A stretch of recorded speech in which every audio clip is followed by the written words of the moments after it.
Hello friends, welcome to 9th Maharashtra State Board video lecture. In this video, we will talk about topic education. Education is 5th chapter in history textbook. So let us begin with the chapter. So in the chapter, we shall review the main stages and schemes in development of education system in India. So we are going to see what are the stages of development of education system in India. So in this chapter, we are going to talk about primary education, secondary education, higher education. तो हम इस chapter में primary education के बारे में, secondary education या higher education में क्या क्या डेवलपमेंट्स किया गवर्नमेंट ने या रिसर्च इंस्टीट्यूट एस्टेब्लिश किया, इसके बारे में पढ़ेंगे. So if you take into consideration of literacy rate in India, साक्षरता रेट कितना था इंडिया का. When the first census of India was carried out after independence के बाद जब भी जनगणना हुई थी, तो 17% लोग पढ़े लिखे थे. लेकिन 2001 में हम देखेंगे तो 64% लोग पढ़े लिखे थे. आज भी 64% मतलब बहुत कम नंबर है, फिर भी 17% से हमने 64% तक डेवलपमेंट किया है या परसेंटेज को बढ़ाया है. तो इसके ये नंबर के इंक्रीज़ के पीछे बहुत सारे रीजंस है, बहुत सारे लोगों ने कंट्रीब्यूशन दिया है या बहुत गवर्नमेंट ने अच्छी पॉलिसीज़ इंप्लीमेंट की है. तो हम सब पॉलिसीज़ के बारे में पढ़ेंगे इस चैप्टर में. So improving the percentage was serious challenge for the government of India. Several schemes were started by the government, and we will study about all the schemes in this chapter. So let us begin. So this is the photograph of primary education. Primary education means education of children between 6 years to 14 years of age group. So primary education में 6 years से 14 years के age group में बच्चों को पढ़ाया जाता है primary schools में. So in 1988, central government started a scheme for spread of primary education and to improve educational standards. So in 1988, government of India, central government of India has started a program called as Operational Blackboard, Operation Blackboard. एक mission चालू किया government ने कि इस mission के operation black board में ज़्यादा से ज़्यादा बच्चों को हम स्कूल्स में लाएंगे. तो उसके लिए गवर्नमेंट को बहुत सारे स्टेप्स उठाने पड़े. तो हम देखते हैं क्या क्या स्टेप्स उठाए गवर्नमेंट ने.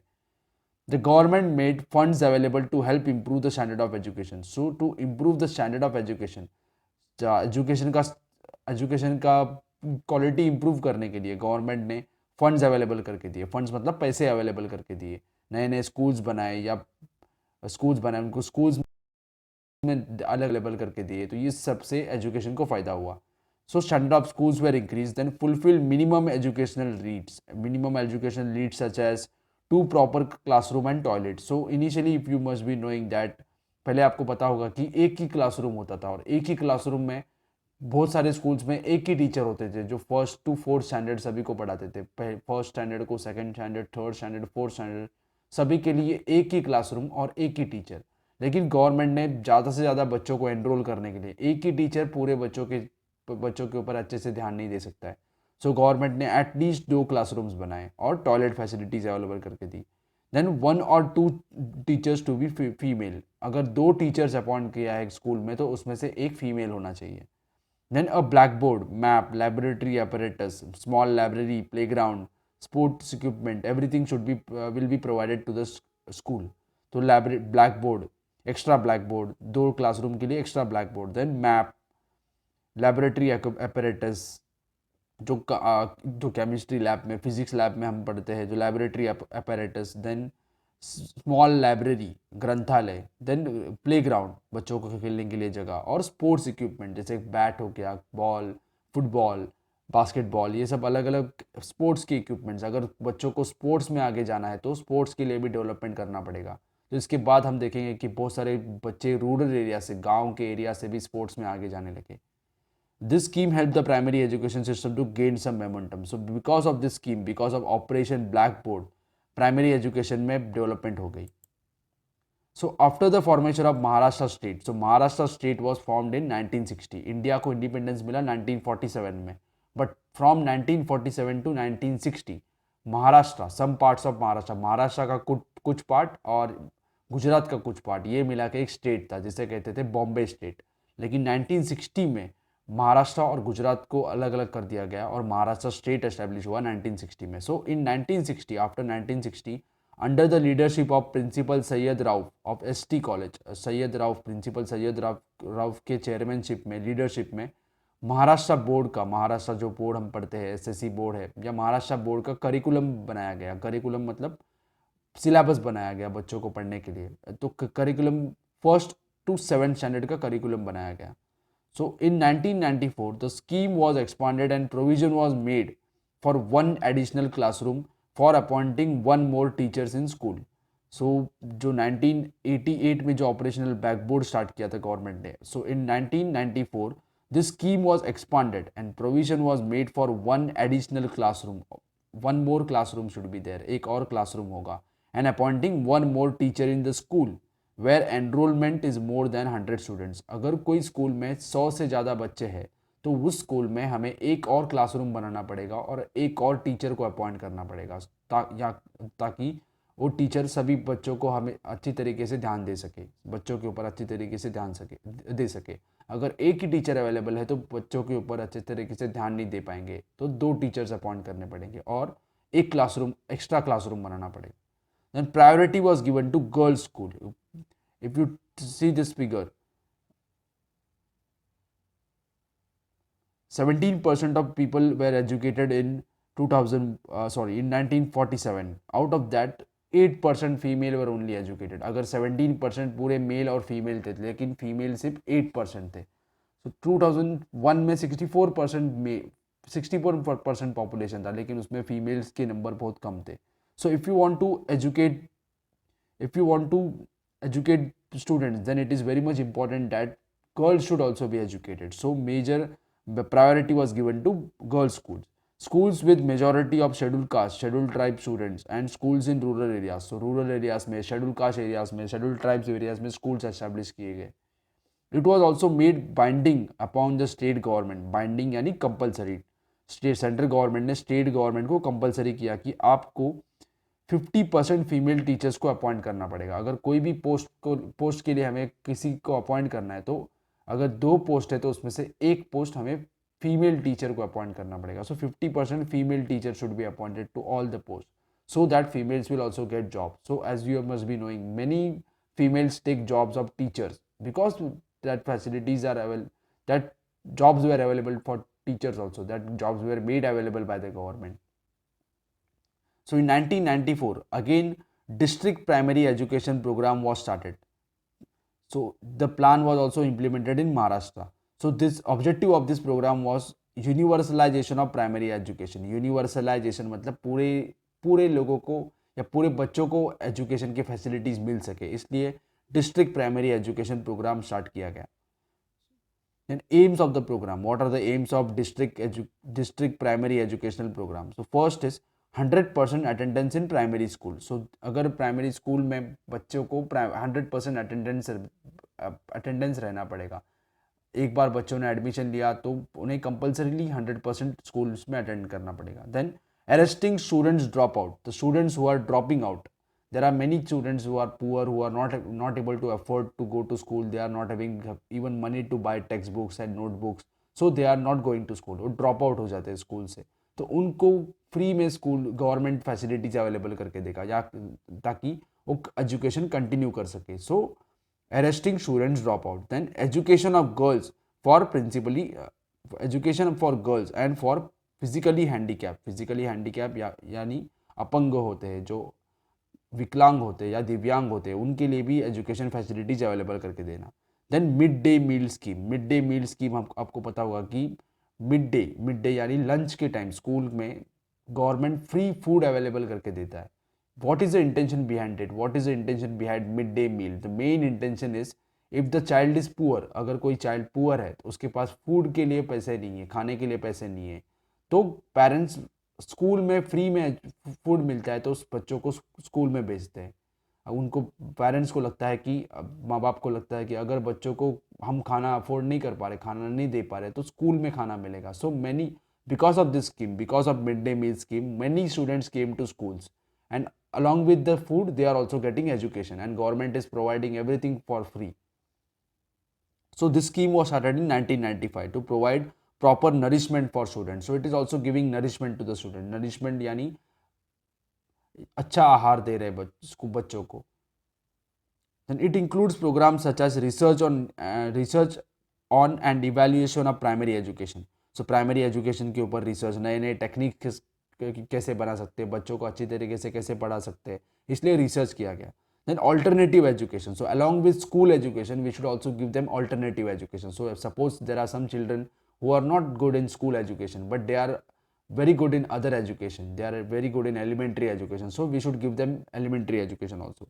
Then creating societal awareness. We should create awareness in the society. समाज में जागरूकता होनी चाहिए एजुकेशन के मामले में. अगर कोई पेरेंट्स को एजुकेशन का मतलब नहीं पता या इम्पोर्टेंस नहीं पता है तो उनको हमें अवेयर करना चाहिए, उनको हमें बताना चाहिए कि what is the importance of education. Then they will send their children to the school.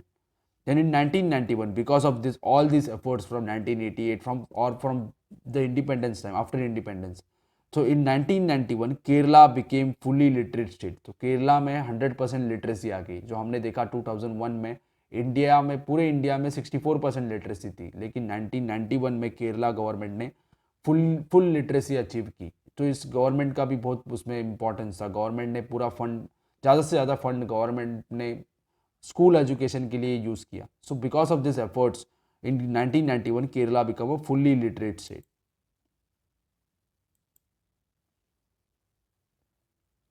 So there are various examples. There are we have discussed that only government is working for the betterment of education, but there are some people, there are some private people who are also working for the betterment of education. So there are few examples. The first example is of Tarabai modak. आपने पढ़ा कि government अलग अलग facilities दे रहा है या अलग अलग स्कीम्स इंप्लीमेंट कर रहा है, जैसे operation black board. But there are some private people, कुछ प्राइवेट लोग भी है जो समाज कार्य करते हैं या फिर समाज के लिए स्कूल स्टार्ट करते हैं. तो उनके बारे में हम पढ़ेंगे. The first example is Tarabai Modak. She began to work in field of education in Bordi and Kosbad. Bordi and Kosbad are villages in Maharashtra. She started anganwadis for adivasi children. This is a typical picture of anganwadis. ये आंगनवाड़ीज बोर्डी या कोसबाड़ की नहीं है, ये ऐसी एक एग्जाम्पल के लिए मैंने पिक्चर यूज़ किया है. तो इस पिक्चर में आप देखते होगे कि बच्चों को पढ़ाया जाता है. It is just like a nursery school. So children are getting primary education or pre-primary education, nursery education in this school. So they started Anganwadis in Adivasi area. So you must be knowing that there are many Anganwadis that are running all over Maharashtra. या पूरे India में ये आंगनवाड़ी सभी चलते हैं. So they worked hard to bring learning by doing method. Learning by doing मतलब जो हम पढ़ रहे हैं उसे प्रैक्टिकली भी इम्प्लीमेंट करें. अगर कुछ हम साइंस के बारे में पढ़ रहे हैं तो प्रैक्टिकली साइंस का एक्सपेरिमेंट करके देखें. So that is learning by doing method. Then started Kuran Shalas or middle schools. Kuran Shalas are were started for the parents who are going for work. ये आदिवासी एरिया में parents अगर काम करने जा रहे हैं तो अपने बच्चों का देखभाल नहीं कर पाते, तो उनके लिए आंगनवाड़ीज बनाया गया है, या उनको मिडो स्कूल्स भी कह सकते हैं, या कुरन शाला. Work for spread of vocational technical education. So if the children are big, there are some adults also. अगर उनको जॉब्स अवेलेबल करके देना है तो उनके लिए हमें टेक्निकल एजुकेशन चालू करना पड़ेगा. या ITRs है, जो अगर इलेक्ट्रिशियन का काम आता है तो जॉब्स मिलेगा. So they were also providing technical education to youth. Then one more example is of Anutai Wag. She established an institute in Kosbad for the progress of Adivasis in Thane district. So it is known as Kosbad project. So what is the importance of Kosbad project? She started creches. So what do you mean by creches? Creches means a place where young children are cared for the day while their parents go to work. So जब भी parents काम करने जाते हैं तो बच्चों की देखभाल करने के लिए कोई नहीं होता है, तो बच्चों की देखभाल आंगनवाड़ीज करते हैं या क्रेचेस में करते हैं, या प्ले या बेबी सेटिंग जैसे होता है सिटीज़ में, वैसे बच्चों का देखभाल किया जाता है और बच्चों को देखभाल करते वक्त उन्हें पढ़ाया भी जाता है. सो आदिवासी एरिया में एजुकेशन का इंपॉर्टेंस नहीं है, but because of this projects by Anutai Wagh, because of this Adivasis were also getting education. So nurseries, primary schools, adult education classes. Adult education classes मतलब प्रौढ़ शिक्षण वर्ग, मराठी में प्रौढ़ शिक्षण वर्ग. 18 ईयर्स अबाव जो लोग हैं, जो या फिर जो शादीशुदा है या फिर पेरेंट्स है बच्चों के, उनके लिए भी एडल्ट एजुकेशन क्लासेस स्टार्ट किए गए. ये ज़्यादा करके एजुकेशन क्लासेस शाम को चलते थे. देन बाल सेविका ट्रेनिंग स्कूल्स. सो बाल सेविका तो person who will be working in anganwadis, उनके लिए ट्रेनिंग स्कूल स्टार्ट किए गए for the education of adivasis. All this thing was done for the education of adivasis. So now we will talk about secondary education. ये photograph है secondary education. Secondary education मतलब जो हम 5th standard के बाद पढ़ते हैं, 5th स्टैंडर्ड से 12th स्टैंडर्ड तक। So what are the steps? We will study what are the steps that were taken for the development of secondary education in India. So after independence, the first education minister of India, Maulana Abdul Kalam Azad, decided to bring about fundamental changes in field of education. So he started to think about education and he started thinking that how we will change the pattern of education system in India. और उन्होंने fundamental changes कराना start किया. The first change was the University Education Commission were set up for this purpose. So a university education commission set up किया गया. Then second, what was the work of this commission? The commission recommended the appointment of separate commission for secondary education. As you must be knowing, university education is for higher education. University education होता है ये higher education के लिए होता है 12th standard के बाद. सो उस कमीशन ने रिकमेंड किया कि आपको अगर प्राइमरी एजुकेशन या सेकेंडरी एजुकेशन को डेवलप करना है तो उसके लिए आप सेपरेट कमीशन एस्टैब्लिश करो. तो उसके लिए one more commission was establish. That name of the commission is Mudaliar commission. It was establish in 1952 to 1953. Mudaliar commission. At this time the pattern of education consisted of 11+4. जैसे हम अभी 10th स्टैंडर्ड में पढ़ते हैं तो 10th स्टैंडर्ड के बाद 10th standard को बोर्ड एग्जाम होता है और नेक्स्ट बोर्ड एग्जाम होता है 12th स्टैंडर्ड में. बट अर्लियर पहले कैसा था कि 11th स्टैंडर्ड में बोर्ड एग्जाम होता था और 4 years का डिग्री कोर्स होता था. Now we are having 12th standard, then there is 3 years degree course या 3 years course, then we will become a graduate. Graduation कर 12th के बाद 3 years का ग्रेजुएशन कोर्स होता है. बट अर्लियर था 11+4, 11 यानी जो मैट्रिक एग्जाम होता है. But now they have recommended that. So in 1952 Mudaliar commission recommended that 11+1+3. So two options were available 11+4, then 11+1+3. So the commission studied secondary education, the nature of curriculum, nature of syllabus, the medium of instruction, कौन से language से हमें बच्चों को पढ़ाना चाहिए, that is medium of instruction. And teaching methodology, how are teachers teaching, अगर कुछ changes कराना है teachers के teaching methods में, then the recommendations were given by this commission. Then made certain recommendations. So this commission proposed the concept of higher secondary education. However, it is found difficult to implement all over the country. So as you must be knowing, India is a diverse country. पूरे India में बहुत अलग अलग प्रकार के languages बोले जाते हैं या हर स्टेट का हिस्ट्री अलग है. तो ये पूरी तरीके से इम्प्लीमेंट करना बहुत मुश्किल है क्योंकि अगर हम हिंदी पढ़ाना चाहते हैं तो साउथ इंडिया के स्टेट्स नहीं पढ़ पाएंगे because they are not knowing Hindi. So it is very much difficult to establish or very much difficult to implement a program all over India because India is a diverse country.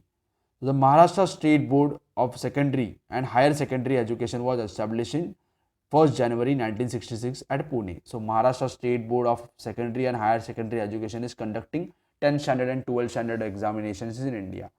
This board conducts school living examination. School living examination means 10th standard and 12th standard examination. And they are also publishing a periodical. Periodical matlab in Hindi or Marathi we are calling it as Masik. So they are publishing a periodical or we can call it as magazine. It is called as Shikshan Sankraman. Then one more important step was taken by the government. The step was to establish a commission. The commission that will be studying about the secondary education. So Qatari commission was established. So Qatari commission, जो Qatari is a surname. So if you are going through any commission, अगर आपने कोई commission के बारे में पढ़ा होगा, बहुत सारे commission के बारे में पढ़ा होगा, तो किसी का सरनेम दिया होता है या किसी का नाम दिया होता है. तो ये सरनेम या नाम उस पर्सन का दिया होता है जो उस कमीशन का प्रेसिडेंट होगा. Commission means there is one person commission also and there is multi person commission also. मतलब एक आदमी का भी कमीशन हो सकता है या बहुत सारे लोग उस कमीशन में हो सकते हैं. लेकिन जो हेड होता है कमीशन का, जो प्रेसिडेंट होता है, उसका कमीशन को नाम दिया होता है.